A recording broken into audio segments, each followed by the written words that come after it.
Hey everybody, and welcome back to the history of video gaming. I'm Wes, and I'm here with Ben. How are you doing, Ben? I'm doing great. How are you, Wes? I'm doing pretty good. So let's get straight into it today and talk about what we've been playing recently. Yeah, so I've kind of still been floating in between a couple things, although I think I'm about to start getting into StarCraft again. Oh, yeah. And fill them in on the reason why. Yeah, so you and I have started, along with some other friends, a little fantasy tournament for what's called Nation Wars, which is one of the StarCraft tournaments.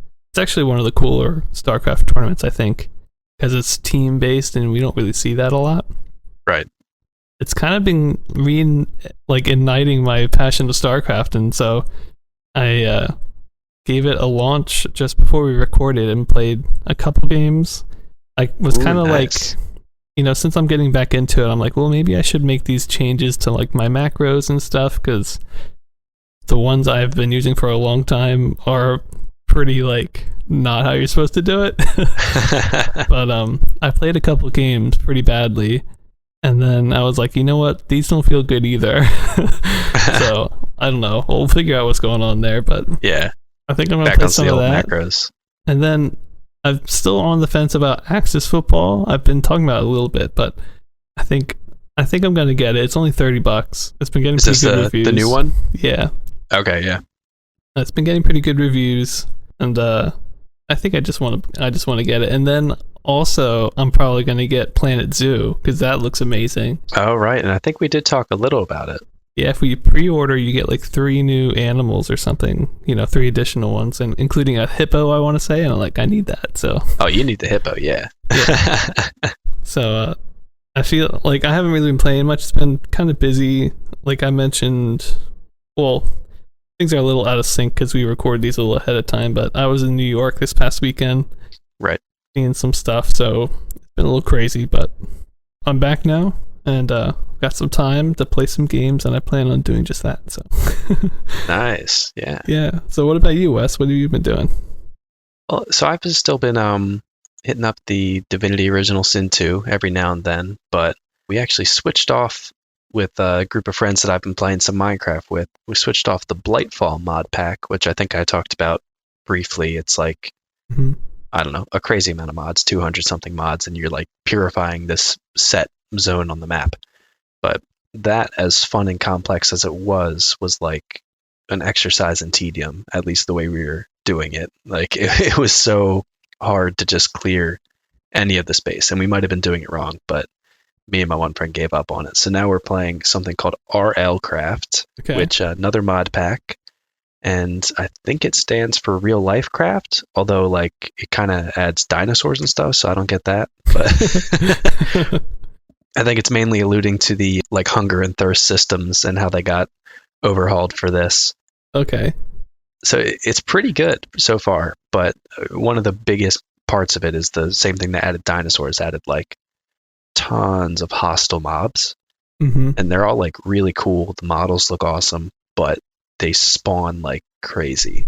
And thank goodness it's not hardcore in the sense that you lose levels or experience, because it sort of has an RPG element to it as well.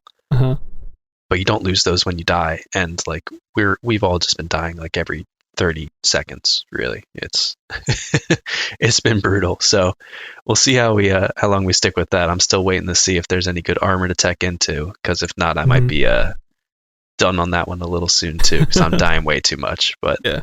It's fun. It's cool. It's always crazy to see how many vast and different Minecraft mods people come up with. And this one too, just the fact that this person made all these crazy Minecraft looking models for dinosaurs, dragons, darkness monsters, and it's pretty cool. Yeah. We should play a mod together sometime, Wes. Yeah, because it's been a while, and we used to do that all the time in college.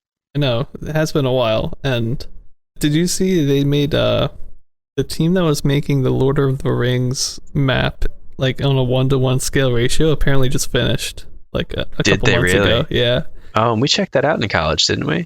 Yeah. Yeah, but I think it was bugged or something, I remember. Yeah. And it was only, we had trouble getting into it, and also we could only explore the part of the map that had been made anyway. But yeah, which I think was like maybe the Hobbit lands or something. yes, yeah, the Shire and all that.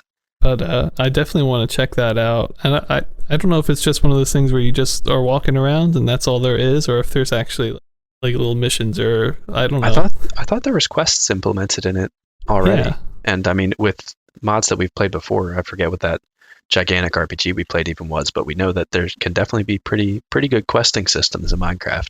Yeah, definitely. So I'd be up for that. Also, a lot of people on YouTube have been playing hardcore playthroughs, and I think that might be kind of fun. Oh, nice. Like a hardcore survival? Yeah. So one death and you have to restart the server, basically. Oh, geez, like an Iron Man mode. Yeah, I think that might be kind of fun. Yeah. With two people, so if one person goes, then the other one wins, I guess. There you go. Yeah, sort of like a competition. Yeah. I can see that.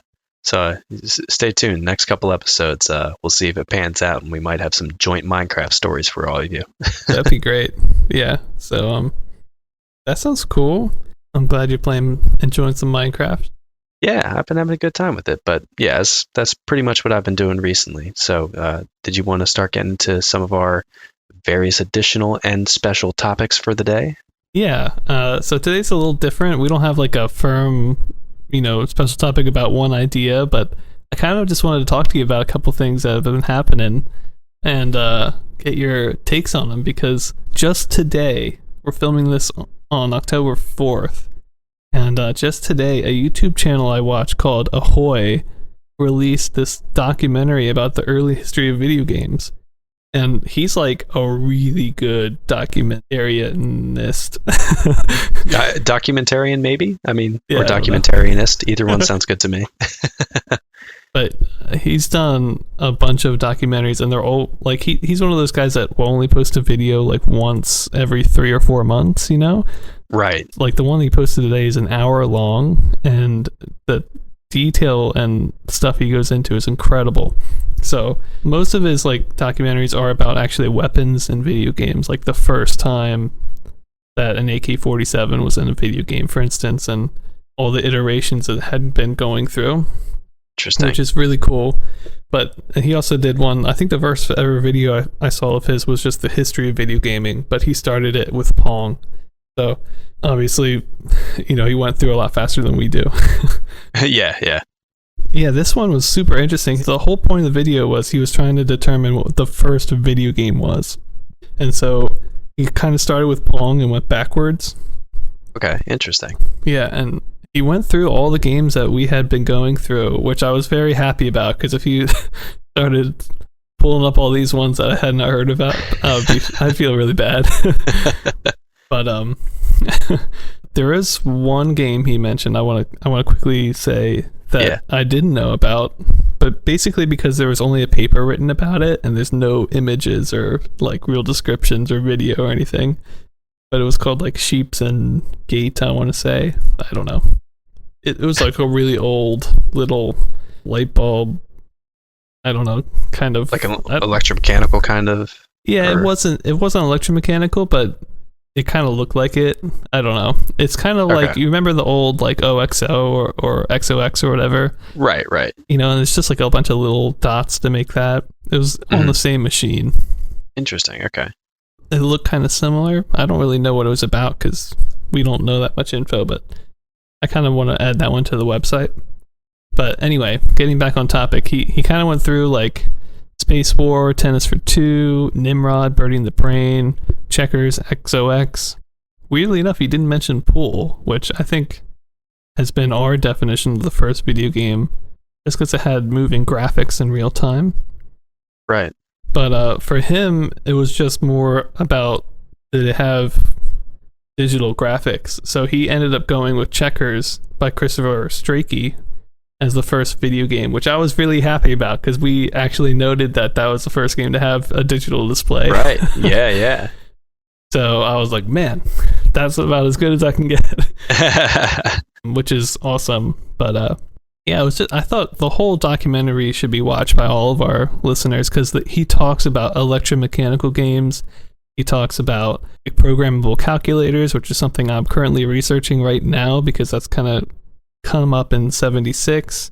I need to figure out what I'm going to do with them. Just, all the early history, all the names like Ralph Baer and Nolan Bushnell and stuff. He covers all of that. It's just really, really good, and the presentation's great too. His voice is like a narrator voice, He Nice. reminds me a lot of have you ever seen Kyrgyzstat? Is that, forget, it's kind of hard to say, but they're like a science YouTube channel. No, I don't think I have. Oh, they're like another one where the guy's like narrating voice is really good. Yeah. Perfect narration voice, yeah. Really low, and deep. Right, exactly. But also like English, so it's like gives that flair of like formality. Always need the like the David Attenborough, but a little bit of a lower voice. Yeah. So I mean, overall, it was just a really fascinating one, and I loved the fact that we got it right for the most part. That's good to hear that another source going through and with the same goal basically is like checking all the same boxes we did. And I love that half of the video was like, well, it's not so easy to define the video game because of blah, blah, like this, and this. I'm like, we've talked about all these things, Yes, perfect. It's a little self-affirming, little podcast-affirming video there. Yeah, so everybody go check that out. It's by Ahoy YouTube channel. I will put a link in the description of this video so you can check it out, but it's just so well done. And, I was like, wow, how more relevant can it get? But yeah, and as we're looking back here on the early history, I thought maybe it'd be a good time to talk about our challenges so far with the podcast and rating things and our thoughts in general. So you have any thoughts about how we've been doing, Wes? Yeah, so I just, part of it came up when I was reviewing my games for this episode today, because one of them is sort of a remake of another one, and won't get too much into that until we get to that later, but it made me think about just there's a lot of difficulties when we right out of the first episode we were saying, okay, we're going to do everything by today's standards, how we're going to rate it. But when you're going through all of them, it's almost impossible to not include the historical context of it, or as we were briefly talking about before this episode too, when you come across games like Pong, even though Pong clones might be better, there's still going to be certain extra weight that you give to something just because of the nostalgia or the name recognition or something like that. Mm-hmm. So it's a very variable and kind of hard to get exact and perfect thing. And I think most of the people listening to us probably understand that, like these ratings aren't hard and fast. My 4 always means the exact same thing across every game or whatever, but it's kind of just us saying this is what we think about it right now, and a way for us to sort of categorize things as we're going through this whole timeline. Yeah, I think the hardest part about the ratings is we've mentioned before we wanted to do them based on today's standards, and I think that's really the hard part, because at the same time we're also considering what was going on in the period it was released, how good it was compared to other games at that time too. So we're kind of in this split zone of, well, it's not very good, but at the time it was really good, but it's still nostalgic, and there's like a bunch of different factors there that make the ratings a lot harder than just grading it as if it had come out right now. I think that's it's a lot harder to have historical relevance while digging in today's standards than it is to just think about it as if it had come out today. So, and sort of going off of that, in my opinion, if we did everything just solely off of if it came out today, it'd be a little boring for these first couple of years. We'd be like, well, the graphics for everything between 70 and 80 is a 1. Like, yeah. And maybe not that extreme, but hopefully we're giving a little bit more, illustrating a little bit more the sort of scale of each of these games, where within the same year, one could have graphics that we think are a 2, and then something comes out that has a 4 or a 4.5. So yeah, it almost makes it a little more exciting in that sense to look at that historically, because you can actually see like, oh, this was really good for the time. Right. Yeah, and I think it's also important to acknowledge that there's nostalgia in our ratings, and the first time we see a game like Basketball, for instance, by Taito, which I rated pretty highly because actually you rated that one, but I really enjoyed it just because I thought the human sprites, it was very nostalgic for me. But, the 10th time that we see the same human sprites, it's not nostalgic anymore. And so our ratings are lower, even though it could be exactly the same, So I think the first time we get to some of these games, we give them a little bit higher scores, and that's okay, because if people go back and they play these games, they're going to feel that nostalgia the first time too. And our lower scores later might not necessarily always mean that the graphics are always worse than, what we gave the last game. But if you were to play all of these, you would be tired of the graphics by then, That's kind of what we're getting at, I think. Yeah, I think that sums it up pretty well. And so hopefully, we just kind of want to illustrate part of our thought process behind it. And we hope that you all, understand and kind of gauge that, and hope that it helps us convey to you how we're feeling about all of the games. Yeah, and I'd say for the most part, I'm very happy about the scores I've given things, and I wouldn't really change any of them. I don't know how you feel, but... Yeah, I'd say pretty much the same. It's always, you can always second guess things, but I think we did a pretty good job so far. Yeah, I definitely think so as well. So it's interesting because I think in the last couple episodes I have mentioned, I feel like I'm being a little hard on this game, but the games are getting better, and what was once good and memorable, now it's like, it's old news. So right, you got to do better than that. Yeah, so how harsh we are rating things will change over time. I think that's kind of the point of the whole podcast, I think. So yeah, it's honestly our opinion at the end of the day. So I'm hoping to maybe one day update the website with like a user review. I think that'd be really cool if I could figure out how to do it, and then anybody could go on and rate the games themselves and get some other scores in there. Yeah. But until I hire some computer expert to do that, you just have to take our word for it, I guess.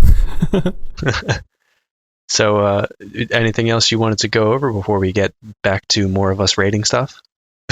I don't think so. All right, well then we'll see you guys after a short break. All right, see ya after the beautiful musical interlude of Ben the Composer.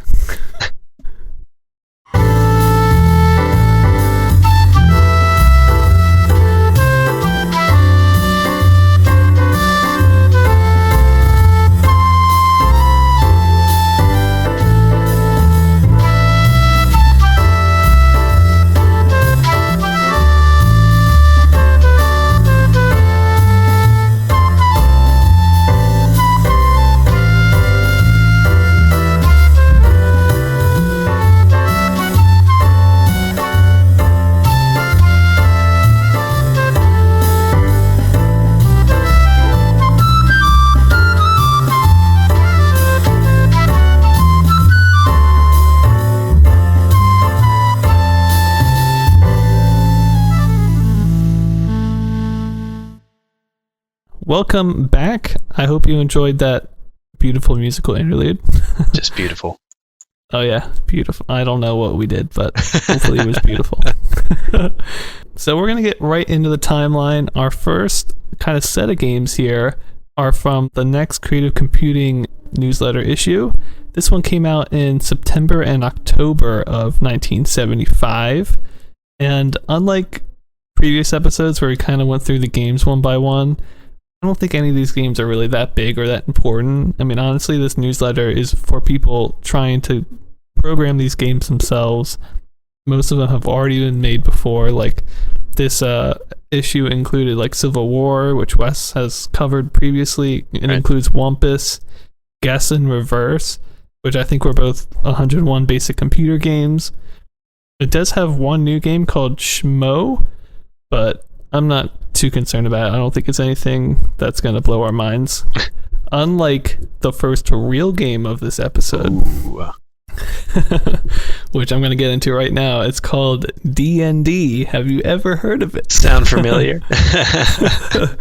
Which is actually different from D&D, which is the tabletop. So it's a D&D, also known as the game of Dungeons.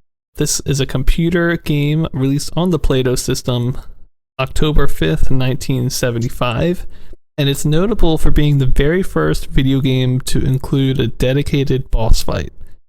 That's awesome. Sounds amazing. I never got there, though. Oh, no. Yeah. This game is very reminiscent of Petit 5, which, Wes, you did last episode, right? Or was that 2 episodes ago? 2 episodes ago, I believe. No, it was last episode. Oh, whoops. It's just been... We're a little off because I was away last week. But, yeah, so that came out last episode, and it was pretty good, right? Petit 5 was pretty good. Oh, yeah. I love Petit 5. I thought it was a great game. Yeah, this is definitely kind of building off of Petit 5, but it does a couple interesting different things, but I don't think they're better things. So gotcha. Let me get right into the gameplay. First of all, you roll your character just like you do in Petit 5. Weirdly enough, the rolls are completely random, so it's not like you... Like, I feel like with Petit 5, usually one of your stats was, like, high, and you'd always have, like, one that's kind of lower or something. But this one, you can just keep rolling forever until they're all high. Which is kind of weird, but whatever. Basically, you roll up your character, it throws you into this dungeon, and unlike Petit 5, where the encounters were random, but the dungeon layout was, I think, the same every time, right? It was, yeah. Yeah, unlike that, this dungeon has a random layout that spawns, and you kind of start in the middle of the map, and the exit's like probably on one of the edges, so you don't even know where the exit is when you go in. Yikes. Yeah, that's not good. Yeah, basically you spawn in the map, you walk around, you collect gold, which is very plentiful, and gold, if you can get it and leave the dungeon with it, will increase your hit points. You also fight monsters. The monsters are very hard, but there is a big variety of them, and you can run from them fairly often if you have a pretty good dexterity score. But what made this game, I'm just going to get right into what I didn't like, I think. Okay, go for it. What made this game so like hard to play is there's teleporters on the map, and there's no visual indicators for them. Oh, no. So you just be walking down a straight hallway, seeing like, nothing around, and then all of a sudden you're in a completely different hallway somewhere on the same floor, and you've got no idea where. And it really threw me for a long time because I just couldn't find the exit, and would, I think it only really takes you 1 or 2 fights to die, because you don't get any health back through any other means other than exiting the dungeon or finding a potion or something. I never really found any. Mm-hmm. So yeah, you're like teleported all over the place. The map is huge, and it also has pits in it that take you to a lower level. So I don't know if Petit 5 had lower levels, so maybe you can help me. But no, so that was only a 1 level, same map every time. Yeah, this one, it has lower levels. Each of the lower levels are random, and the exit will take you up a level. And also, one other thing that really threw me, and again, I don't remember what happened on Petit 5, but when you beat a character in Petit 5, was that room always clear after that? There were... Not necessarily. Or do they come back? So the spawns in that room, I don't think came back, but every turn in Petit 5, there's a chance that something could attack you. So okay. It's sort of different, but you could still be attacked in a room you've cleared. Yeah, so on this one, it wasn't like, I felt like there were no spawns, and just like any turn you could be attacked. Oh, jeez. So you could be in the same room, like go left, be like, oh, there's actually a wall here. Like turn around, and it's like there's a guy back. And I was like, I was just there, So it just felt like you got attacked all the time, and there's nothing you can do to avoid getting attacked because they just spawn randomly. And you have no idea where you're going. It made the beginning of the game feel very random and confusing. Unlike Petit 5, which because of its layout being the same every time, you kind of would get to learn and know, oh, there's paths down this way, down this way is going to be a dead end or whatever. Right. And it liked that, because also with Petit 5, I feel like the dungeon map itself was almost a character or something that you could get to know, and this one just feels completely random all the time. I will say, having a randomly generated map is important in gaming history, because that is like going to be the backbone behind tons of games and gaming genres, including the dungeon crawler. So I kind of understand where they were going with it, but I just don't think the implementation was very good at all. Overall, I'm getting into my scores. I gave the gameplay a 1.5 out of 10. It's a really difficult game, and I tried to even watch some videos and read some blogs about other people playing it to see if I could get any tips. And one guy was like, yeah, I just got lost so many times that I started drawing out the map by hand as I went, and I did a lot better. So I actually tried doing that once, and I still got lost because of these freaking teleporters. So the map must be very huge too, because as far as I know, I think I took maybe 3 or 4 teleporters and never saw the same room twice. Wow. So it's got to be probably 50 rooms, I'm guessing. So, somewhere along that size. And yeah, it's really confusing. But I feel like if you got lucky, it could be a game that once your character was strong enough, you could go through those lower levels and farm up a little bit more and do that more safely, and then get your character up to a point where they can go further down and accidentally fall through a pit hole, and it wouldn't be the end of the game. But like if you do that level 1, it's over. Right. Get a random encounter of a level 3 guy and he one-shots you, like nothing you can do. So I think the beginning of the game is kind of the crux of it all, and honestly it's a very random sort of result if you're going to be able to make that or not. So it was very disappointing to me in that way, because I was hoping for something that was more skill-based and more tactical, even like Peta 5, just because with Peta 5 you had the exit there, right? You could always leave and save your character. And it kind of went both ways, where, if you wanted to and you got lucky, you could just easy farm your way to a really uneventful victory.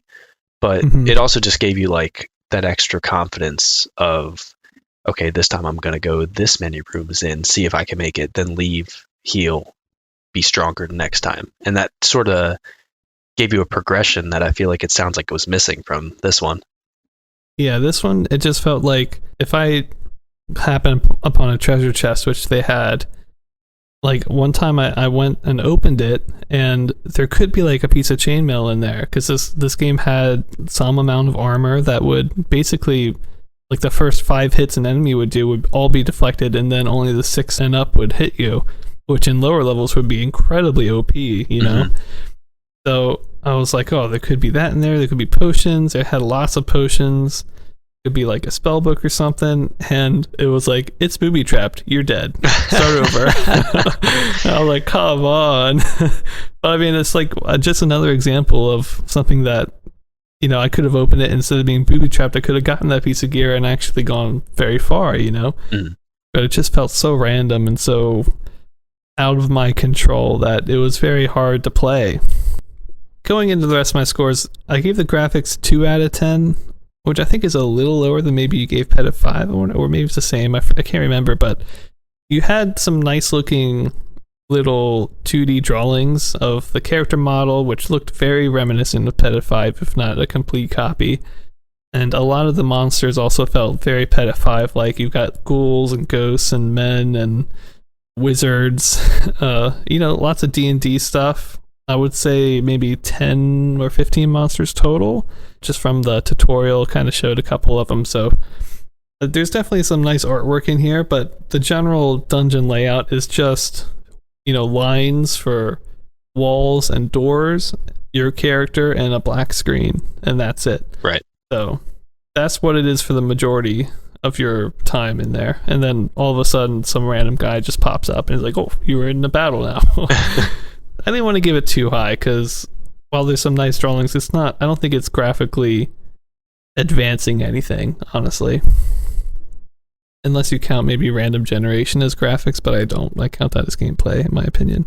Seems fair to me. For sound, I gave just 0 out of 10. There's no sound with a lot of these computer games. And for relevance, this is where I kind of went a little high, because I gave it an 8.5 out of 10, which is really, really high.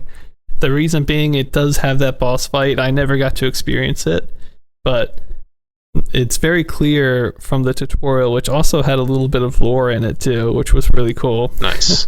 But it was very clear that your goal is to go to the lowest floor, beat I forget if it was a dragon or something, but beat the boss and grab an orb and then try to get out, which actually sounds really cool, but it's unfortunate I was never able to really get very far at all in this game. But having the first ever boss fight, I mean, that cannot be understated how important that is. It's in every single game, even like a racing game today has a racing boss fight, a championship round or something. It's kind of amazing to me that it hasn't happened before now.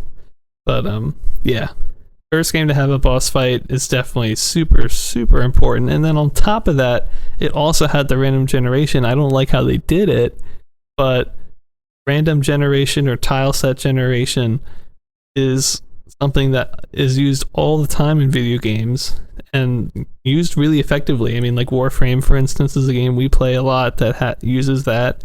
And I think, does Darkest Dungeon have that too, Wes? You would know. Yes, yeah. It's basically different generated tile sets. Yes, exactly. So, I mean, that technology is just used in everything nowadays. So, even in a game that is more linear, chances are those levels were generated like randomly somehow and then fixed up by the developers. I think of like Star Citizen, and for instance, they will generate rest stops randomly and then kind of, polish them up a little bit just to take a lot of the work out. So, yeah, I mean, there's two really big pieces of tech that went into this game, and that to me is really, really awesome. I just wish the game was balanced and was able to be played in a more non-hardcore, sort of sense. I will say, if you did get a character that did go kind of far, you'd like really be on your seat protecting him and probably feel really attached to the character because it was so hard to get there. But even in the blogs I read, like, I think the guy said the furthest he ever got was after like 100 characters had died. It was like his 100th and something character, and like that's too many. Yeah. Yeah. Overall, D&D, I gave it a 3 out of 10. It's pretty good, maybe. I don't know. I think it has potential, but you have to be in it for the long haul. You can't just hop in for an hour. Right. You're gonna have to put hours into this game if you want to go and see the boss, but I think it could be rewarding if you do that. So I'm think it's all right. It's more impressive mechanically and in terms of its historical relevance than an actual gameplay. So yeah, D&D, the next step in the computer RPG genre, which I'm really excited about that genre in general. Absolutely, yeah. I was very happy to play it. Yeah, you should definitely check it out. At least watch a video on it or see a couple screenshots or something, maybe of the boss. That might be cool. So yeah, that's the Game of Dungeons. It sounds like it made a lot of changes that could have been cool if not sort of like hampered by the difficulty, but the equipment system, the bosses, or the fact that there's a boss, that's all super cool. It just needed a little bit of like love around the corners, Right, yeah. But it did advance the technology a bit. And I actually feel like that's kind of common because I feel like a lot of times we see a company do something for the very first time. It's not usually a really good adaptation of it. Usually it's something that is part of something larger coming down the line or is redone to be better down the line.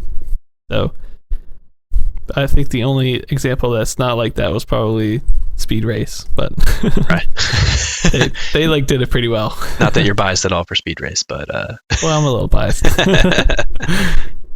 But yeah, D&D. What do you think, Wes? Yeah, I think it sounds super interesting, and I don't know.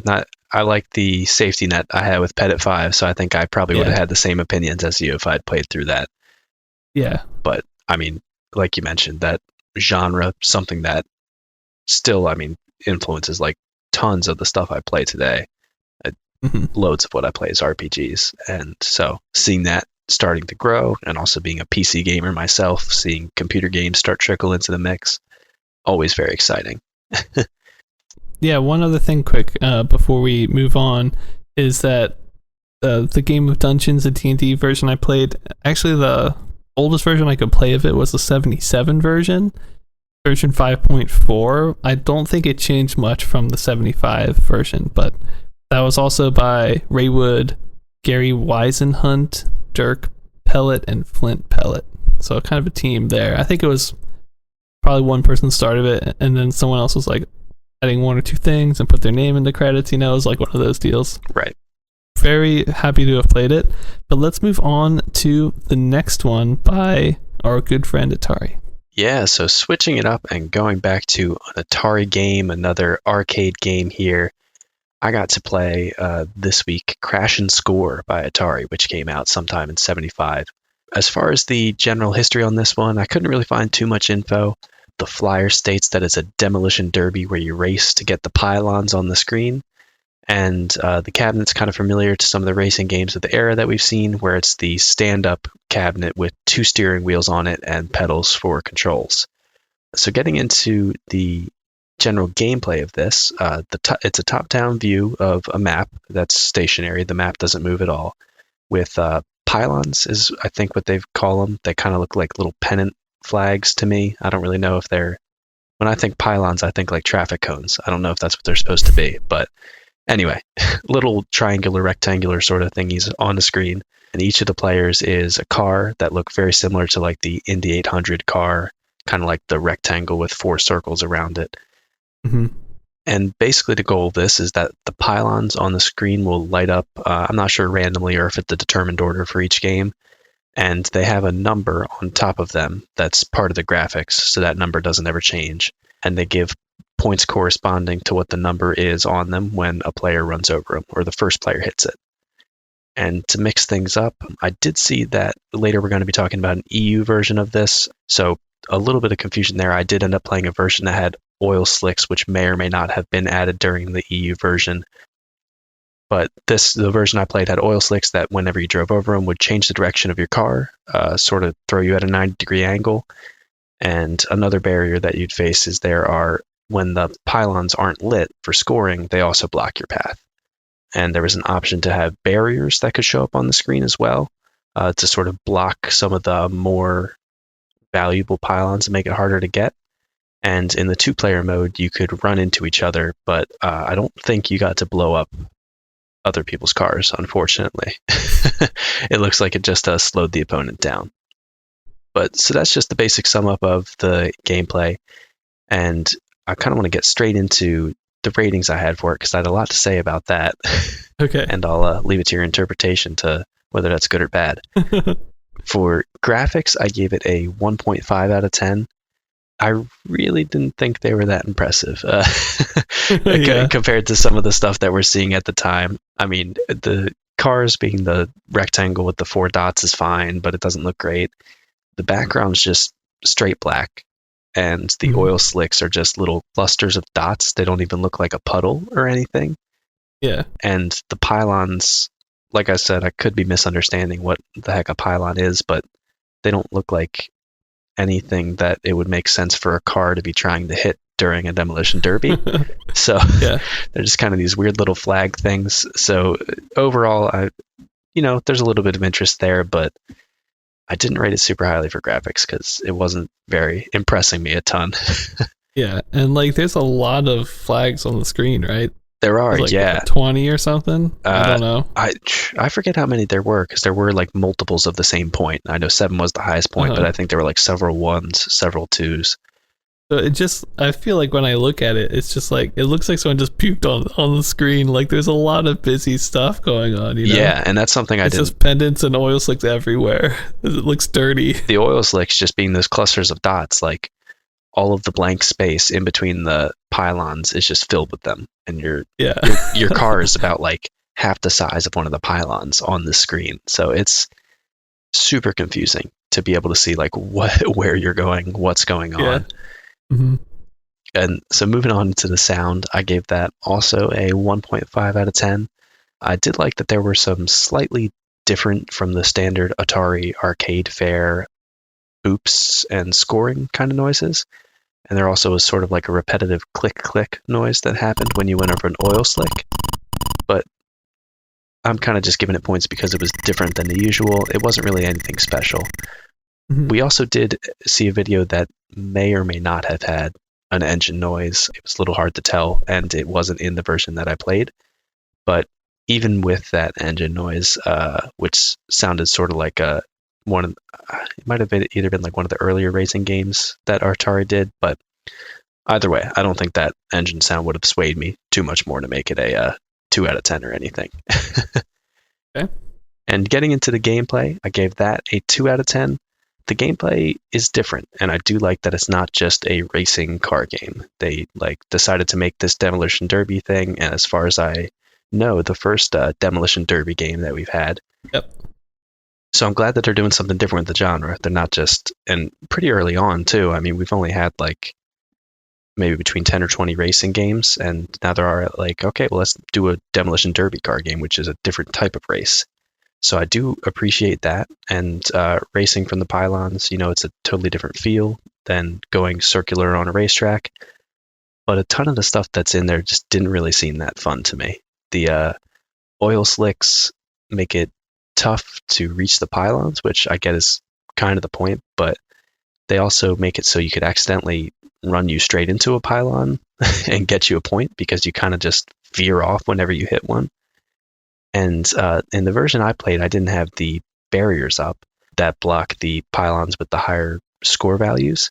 So the random score assigned to each pylon seemed kind of weird because I would just be driving around and then all of a sudden the 7 points would be up on the map that I could get, even though right next to me was a 1 point and there wasn't really any extra barrier to getting that 7. Though with the barriers enabled, it does I think that fixes that a little bit because it's harder to get the 7 points, so it makes it understandably more valuable instead of just here's an arbitrary 7 points. Mm-hmm. But relevance, I did think that this game deserves some credit. I gave it a 6 out of 10. Overall, the stuff that I went over for this game and the time I spent with it, I really didn't think it was a superstar, great game. But I did find out doing my research that later the Demolition Derby style game mode that's either a copy or very similar to this is used in an Indy 500 game on an Atari home system that's going to come in the later years. And I believe that the game mode is actually called Crash and Score. So it's relevant for the history of Atari because whether or not this one was super great, they decided that they could incorporate it into their other racing games in the future. And also, it's the first Demolition Derby game that we covered, so I think that definitely gives it a little bit of extra relevance there. It's like the first racing game to not have a dedicated track necessarily. Right. Yeah. Pretty interesting. Yeah, you're not just stuck on a road, although you can argue that's either good or bad because you can't really tell what you're on in this, but you might just be in the middle of a desert, I'm not sure.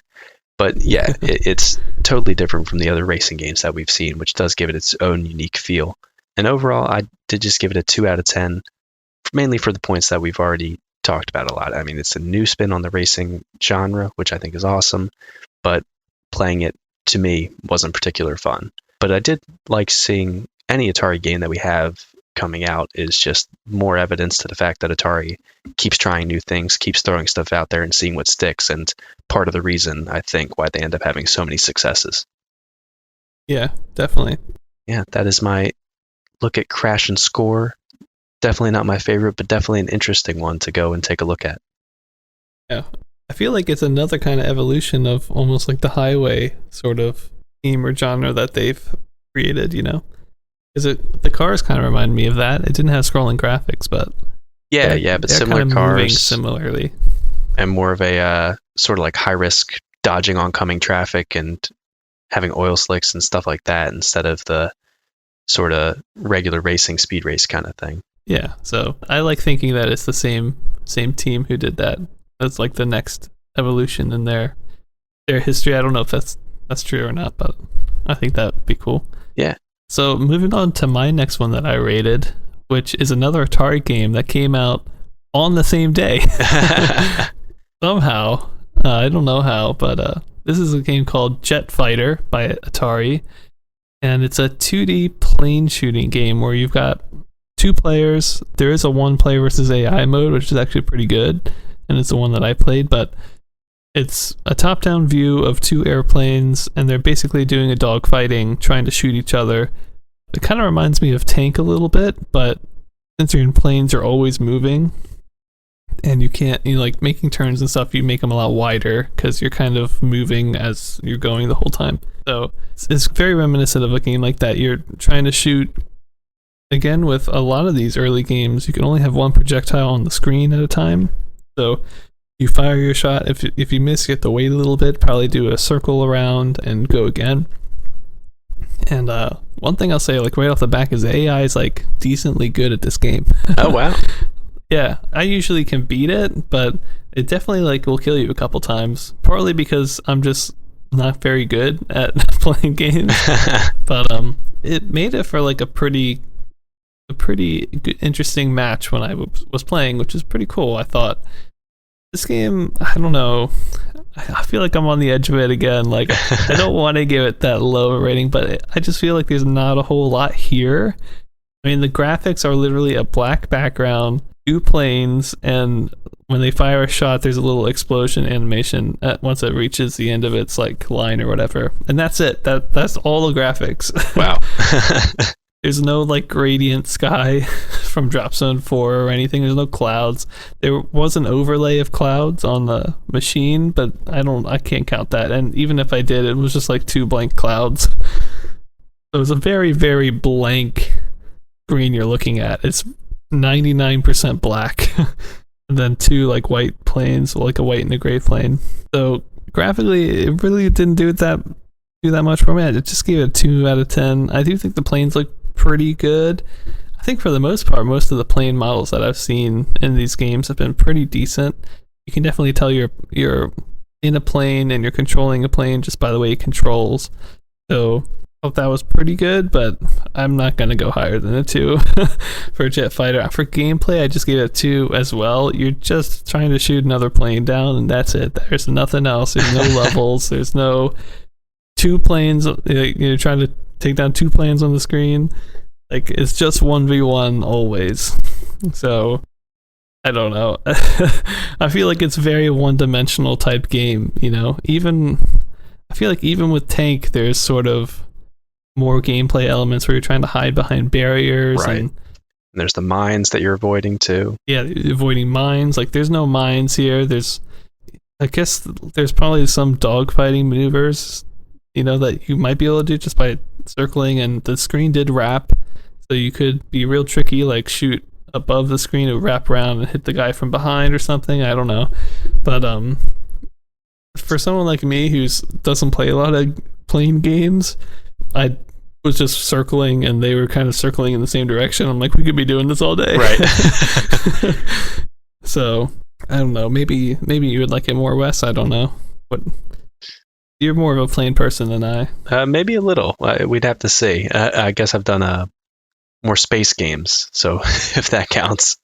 Well, this is 2D, so I don't know. Just kind of top down. For sound, I gave it a 2.5 out of 10. You do get a fairly good airplane sound and a nice like shot and explosion sound.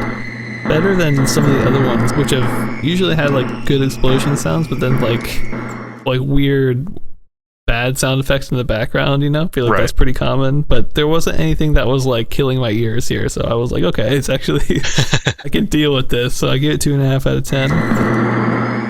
And then for relevance, I ended up giving it a 6 out of 10 just because I know it's going to be cloned later, and it is a dog fighting airplane game, and it's not like those are going to go away, so I thought, what, it's more relevant than the average game, I would say, because I don't think up until this point we've had a dogfighting game other than Air Ace, which was in first person on the Play-Doh system, and I don't even know how you would even see a plane on that game. It was so confusing. So actually, you know what, it also reminded me, since you're top down, it reminded me of kind of bullet hell games too, a little bit. Even though yeah. It's just you versus another plane. But I thought it had enough interesting mechanics that I should give it a little bit higher. And it is Atari, so it's going to be well known throughout the gaming world at this point.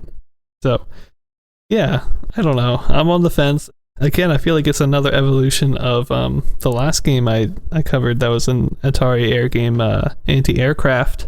Mm-hmm. Except now you're actually controlling the airplanes and they're moving and flying in a way that feels like an airplane. Yeah. Like the turning speed isn't great. You can accelerate and decelerate, which would help with that. But I think it's kind of hard to control, honestly. But yeah, I just wish it would have, like, there's like a lot of different things I wish the background was like showed an airstrip at the bottom or something. I showed don't know. Anything. Yeah, showed anything. I wish you could shoot more than one shot at once, but yeah, because of that, it just feels very kind of stale and slow. Like the airplanes aren't moving very fast, honestly. But the sound design was good. You definitely knew you were fighting some airplanes, so I can't harsh on it too much. But overall, I gave it a 3 out of 10, which I think is pretty decent. I mean, there's nothing bad about this game, but there was just nothing that really grabbed me either. Right. So, yeah, 3 out of 10. So I rated it the same as D&D. So I don't know what that says, but if you're more for historical relevance, play D&D. But if you want to play more than, like, for longer than 10 minutes and feel like you're actually going to do something, you could play Jet Fighter. So at least the gameplay was good enough that I felt like I might lose. Like I was challenged a bit, but not too much by the AI. So right. Yeah. Just a very simple airplane game from Atari. Well, we might have discovered how they were able to release 2 games on the same day after our lukewarm reviews. And by the way, I didn't mention the date in my earlier review, but these were both released on October 15th of 75. Yep. I don't know if that was a special day or what, but we are getting towards the holiday season, so maybe that was like just in time for the Thanksgiving release or something. I don't know. Yeah, 2 very Thanksgiving family themed games there. Exactly. So want to move on to our last game that we rated today. Yeah. So all these games have been right in a row, by the way, which like rarely ever happens. I know, and I was thinking that as we were going through. Not that we don't have things to talk about after, but all of our reviews are right up here at the beginning. Mm-hmm. And this one, it's gonna be another interesting review, but I'm hoping it'll be a little bit on the upside compared to some of the things we've been looking at so far. Yeah. So I got to review one that we talked about earlier, Gunfight by Midway, which came out in November of 75. And this one we talked about when I was covering Taito's Western Gun, because this is the North American release that they licensed to Midway to create. And some interesting background on this that I wasn't expecting, that totally randomly came up, is that Dave Nutting of Nutting Associates helped to create this game for Midway.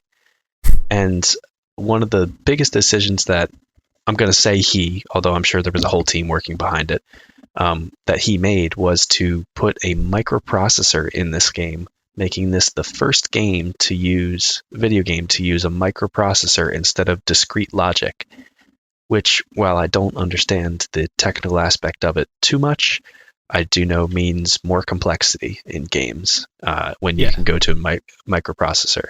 And for those of you who out there who might be fan history buffs, it was the Intel 8080 microprocessor that was used in this. So as far as I know, that allowed for this to have smoother graphics, and it was evident when I got to go in and play this and saw some videos of it. So this was advertised as a 2-player shootout game, very similar to Western Gun, and the cabinet had the same controls as Western Gun. It was a 1 joystick for movement that had 8 different directions, and another joystick for aiming that could do up, center, or down. The gameplay is weird because it is very similar at the top level to Western Gun, where you are 2 cowboys shooting each other. You get points for killing each other, and you need to have the most points by the end of the time limit to win. Bullets could ricochet off of walls, and there were still 6 shots per round. One of the really nice improvements that this one made is that you could now see 6 little bullets on the bottom of the screen that disappeared each time you shot. So you actually have like a real counter of how much is in your gun. Probably the first time we've seen that in any game, really, too. Yeah, I don't think any game up until this point has really had ammo at all. True, yeah. And usually just unlimited. And as far as I know, Western Gun did have the 6-shot limit, but you couldn't see it. And another change that this made is that the terrain now changes after every time somebody dies. So I'm not sure if it's random or if it cycles through a set number of stages, but it does change as you go through the rounds. So there's still cacti on the screen that, like in Western Gun, would block one of your shots. And instead of the invincible rocks that they had in Western Gun, they actually have caravans that move up and down on the screen that block all bullets that cross into their path. Oh, cool. Yeah, and that was one of the really cool elements of this one. Another just notable difference about the gameplay is that you can't actually cross over onto the other side of the screen like you could in Western Gun. In Western Gun, you could go anywhere on the screen. In this one, you just kind of have each player has their own half of the screen. Interesting. Yeah, and I'm not too positive as I'll get into the graphics ratings. I'll talk about this a little too, but I think that's partly just because of the way that they did the caravan that moved up and down the center of the screen.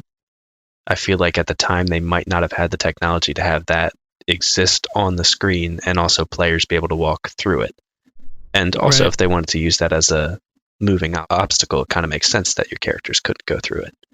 So getting right into the graphics ratings that I had for this, I gave it a 4 out of 10, which I think I might have, it's might be a little high, but it does a lot of things right, and while also doing some things wrong.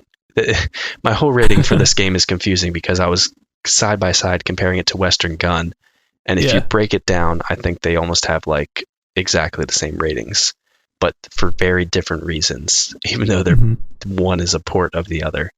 So the graphics in this are totally different than Western Gun, but they're also good.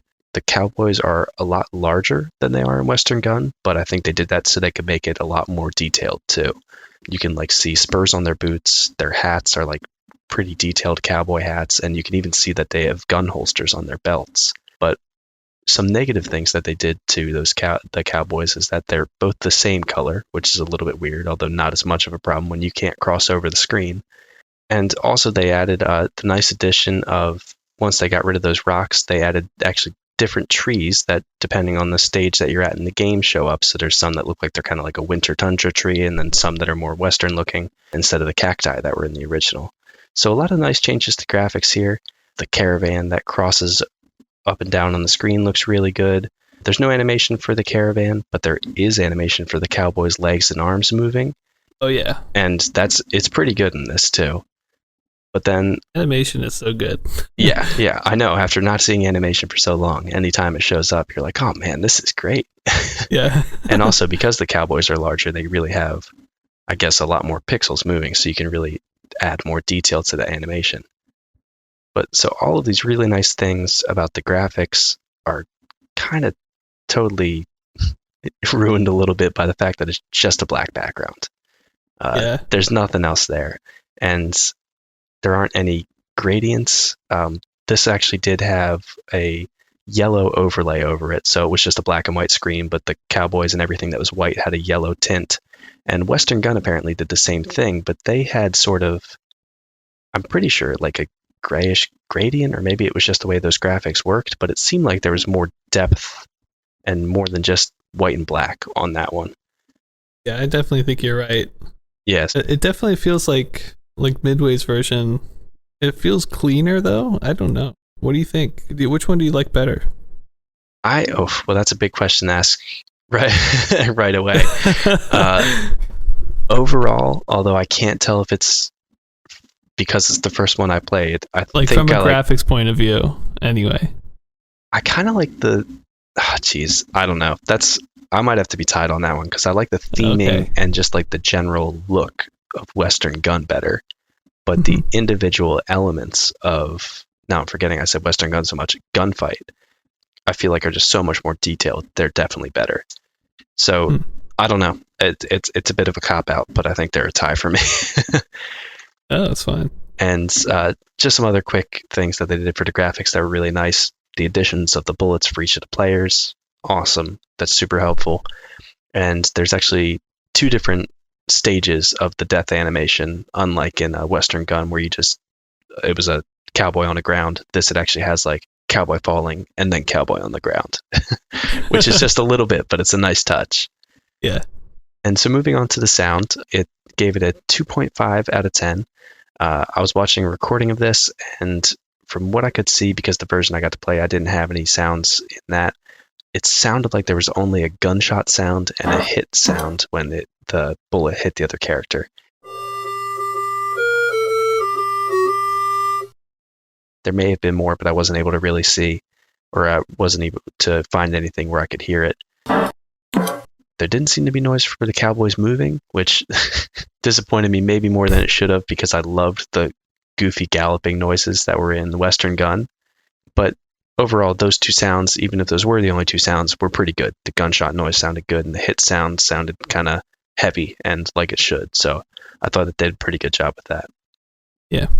For the gameplay, I rated it the same as Western Gun, a 4 out of 10, but not because the gameplay's the same, if that makes sense. This one, as I mentioned before, is a little strange because it limits your movement on the side of the screen, and also your character is a lot bigger, which I'm assuming they did so they could add a lot more detail to the character. So you're easier to hit, and that kind of compensates for the fact that you can't move anywhere on the screen. So I think that change sort of balances out. And I do really like the addition of the changing screens and the moving caravans, but the black background and just the amount of elements that are on screen at once make it feel a little bit sparse. The trees could only spawn in this center area that divided where the two cowboys were. So there weren't ever like trees on your side or caravans on your side. They were always just in this middle strip. So it didn't kind of give the feeling of you like being in this whole desert. It was kind of like you guys shooting at each other over a road, which, I mean, maybe that has its merits too, but it seemed a little bit sparse to me compared to Western Gun. But the reason I rated it the same is because in a weird way, all the changes kind of balance out pro and con to make it feel like just as good gameplay as Western Gun, but in a weirdly different way. That was my whole review for this. It's like, it's weird because it's the same game, but it's different, but it's the same. And I don't know. And so for relevance for this, I went pretty high on that and gave it a 8 out of 10, especially because this is the North American release of a cowboy shootout game. So Western Gun is the first cowboy shootout game that we really had, but that was only a release in Japan, I believe, for Taito. So this being the North American release, and a lot of the stuff that we're going to cover being North American history too, I feel like it's really relevant to the North American history of video games specifically. And also just because it's the first video game to use a microprocessor, which is just a necessity in all gaming systems and like everything now. But so the fact that he used that, I mean, even in retrospect, 8 out of 10 might be a little low for something that is the first to use a microprocessor. Yeah.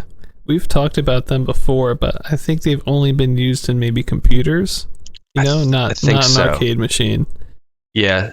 So I guess that's definitely big. It depends on how you define it too, because it's sort of like a first dedicated gaming system almost to use a microprocessor. Because I guess you could argue that computer games of the time were running on a microprocessor, but they weren't really using it for the sole purpose of a game, if that makes sense. Right.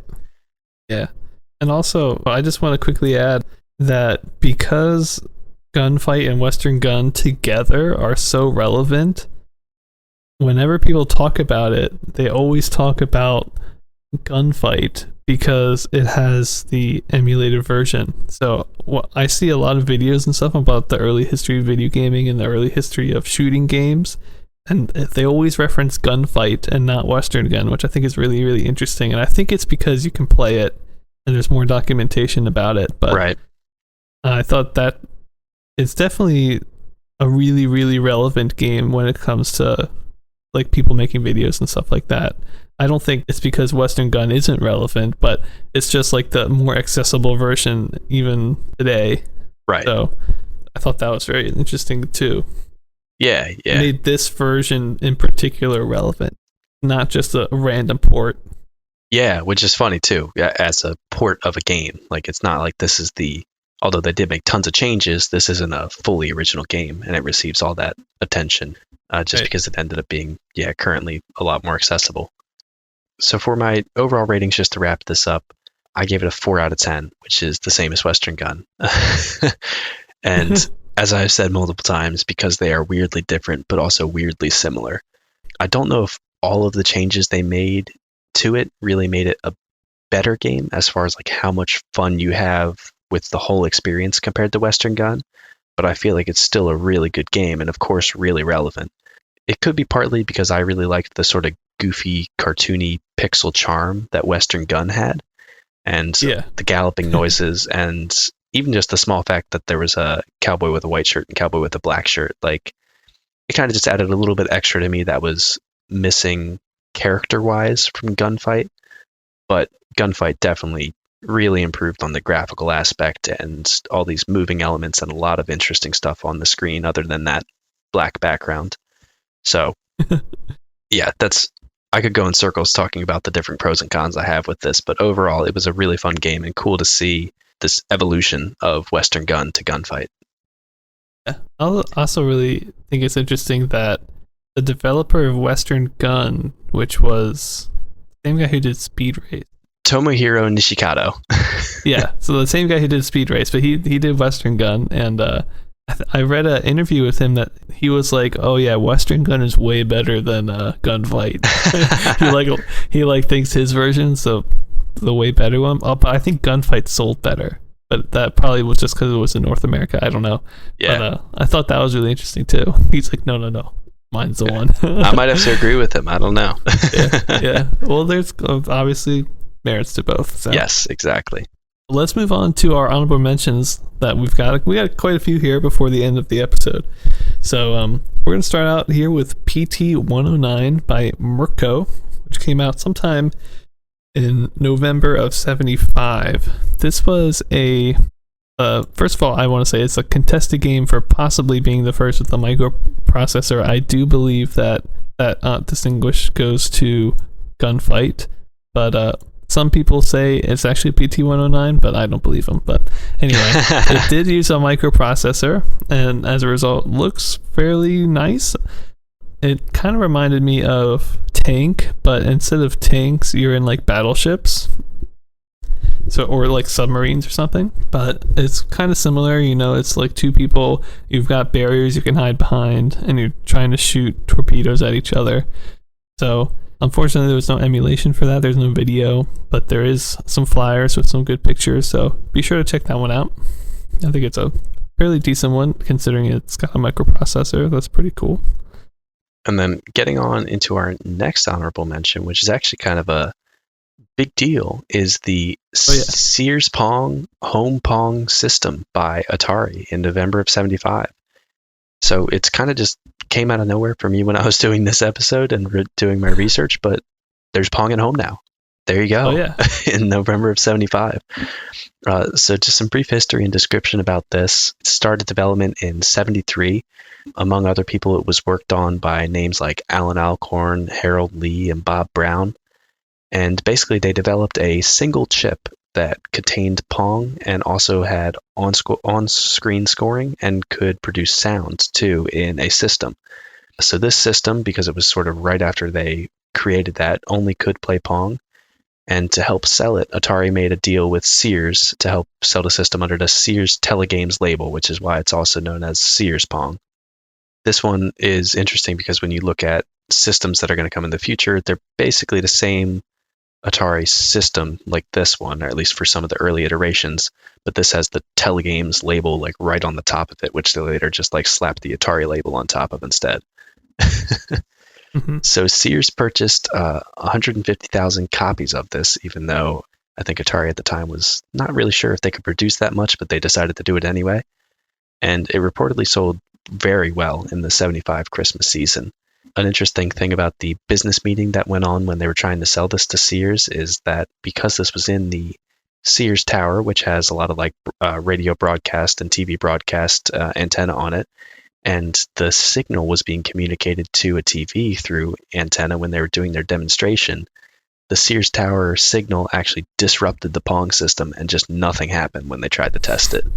So God, that's like the worst. Yeah, and I don't know if this is like folklore or actual story, but either way, I like this story. Yeah. And they just troubleshot it on the fly and were able to change it to transmit at a different wavelength and got it to actually display. And after that, Sears was like, yeah, okay, we'll buy it.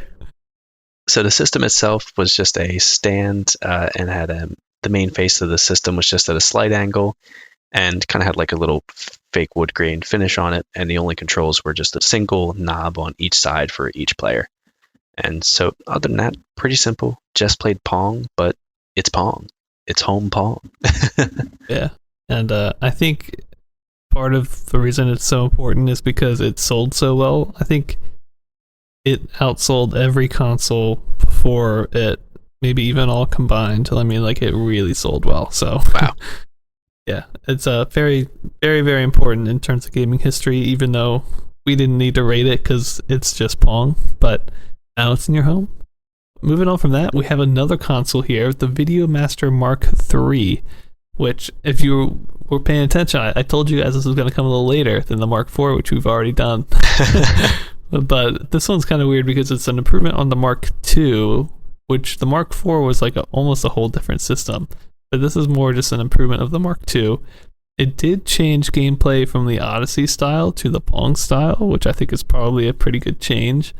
But it didn't really do anything other than that. It, came in a slightly nicer case, probably ran a little bit better, but same kind of games as the original home TV game, the Mark II. Later in 76, there would be an add-on for it, labeled the VM5, which added some sound and non-numerical scoring to the console.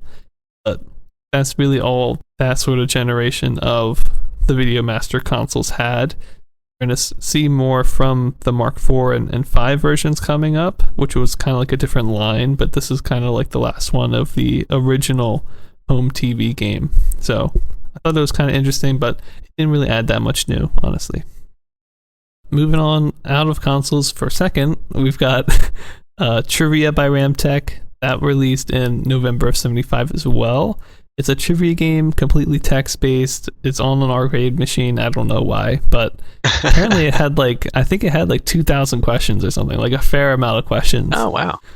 Yeah, but it kind of, I think it, from the flyer, I'm trying to remember, but I think it kind of looked like almost like Jeopardy or something. It was styled kind of nicely, but yeah. I don't know. It feels like a kind of weird addition for Ramtech. I forget what they're doing in the history, but I want to say they're not doing that great right now. Yeah, it's you can never tell with them because every now and then something comes along and we're like, whoa, Ramtech. But then they come out with trivia. So yeah, who knows? Mm. But that was our quick 1 second of not consoles, because now we're back in consoles. No, yep. Exactly. So the next one is the Electronic Television Tennis by Executive Games, which came out in the fall of 75. And this is just another company's entry into the Pong home system sort of market. So this interesting thing about Executive Games is that they're originally a company that made board game pieces. I saw specific mention about very large chess pieces in there. And this was the first system that it made, and it actually sold pretty well over the 75 holiday season. It was sold for $70 at the time, and as far as I know, which is a decent bit cheaper than most of the comparable systems. And the controls were interestingly different. They were actually separate from the console, and you plugged them in, and they were kind of just like a grip with a knob on the top of it as a solid piece. It kind of looked like you were holding a microphone almost, which is kind of, again, different from a lot of the other controllers that we've seen so far. And it communicated to the TV with an antenna box that you plugged into the back of your TV that was included with the system. Other than that, it only played tennis and also had a practice mode, which was basically like your stored display kind of mode where it just had automatically tennis going. I was able to find out, because we were not sure if this had sound, that it does look like it was supposed to have sound, I think, or did. I couldn't confirm it. It probably actually did on the system, because it had speaker holes on the front of the system, and apparently there was a speaker back there, but I shouldn't sound so skeptical. It had sound, I'll say. Okay, cool. And some other interesting stuff. You could control the speed of the ball with 10 different settings. Whoa. Yeah, a lot of settings. I know. That's a lot of different speed things. You can really fine tune how fast you want that to go. And other than that, it was just a simple black and white display. But overall, when I was looking at this, I mean, it's, pretty simple, but I was surprised for just this like random one-off, or I think they might make like one other system by Executive Games, and then they just like either go out of business or go back into making board games. So yeah. If I had to say, I think I'm like 90% sure that like the CEO got like indicted on like corruption charges and went to jail. Really? Yeah. Oh, so I'm pretty sure I read that somewhere. So it's even more dramatic than just going out of business. But or he like stole money from the company or something like that. Yikes. So and then they went out of business. Yeah. So yeah, just that's the electronic television tennis. Just kind of a weird entry in there. Actually, a pretty interesting looking system, but they didn't make any money because the guy stole it all. Yeah. So we'll probably talk about them some other time. But moving on to some of the last honorable mentions here, we've got the Princess Cocktail Table by PMC. This is their final game, and then they are going to be sued by Electromotion and go out of business, which we talked about a couple episodes ago on a special topic. This basically just played tennis and hockey pong variants and had a versus AI mode that allowed you to play on the side, like with an AI paddle on your team if you had like 3 people playing. So it'd be you and an AI on your side and then 2 real life opponents on the other side, which I thought was pretty cool. Moving on though, because that was just tennis and hockey, nothing really that important, which is why PMC is not doing too hot. And that did come out in November, by the way. But moving on, we've got Biplane by Fun Games, which I will really hope goes out of business because I hate fun games. What kind of name is that? Heard it here first. Ben hates fun games. Yeah. That came out in November of 75. Biplane is just a clone of Jet Fighter by Atari, so I think it's almost an exact ripoff. So nothing new there. And to wrap it up with our last honorable mention for this episode, Stock Car by Atari, released in 75. And this was just a EU release of Crash and Score that added barriers and oil slicks to the playfield, which is where I was talking about a little bit of the confusion when I was doing my initial review of Crash and Score came from. Right. And that's going to do it for us today. We had some pretty big games, honestly. D&D, a massive one, and then 2 big Atari games in Crash and Score and Jet Fighter, and then Gunfight, which honestly was probably the highlight of the episode, I think. Oh, I mean, I can't argue with that. It was a good time. Yeah. I don't know. It just like hit all the right spots for me for being nostalgic. Like, and the gameplay was like at the center of the attention, I feel like, you know? Yeah. It felt good to play, felt good to look at. It's good. It's a good game. You know, what more can we say? What more could you ask for? We also talked about in the beginning a little bit the challenges with us giving these ratings, and also a reminder to check out that Ahoy video that will be in the description. Do that right after this episode ends. So yeah, go do that. It's great.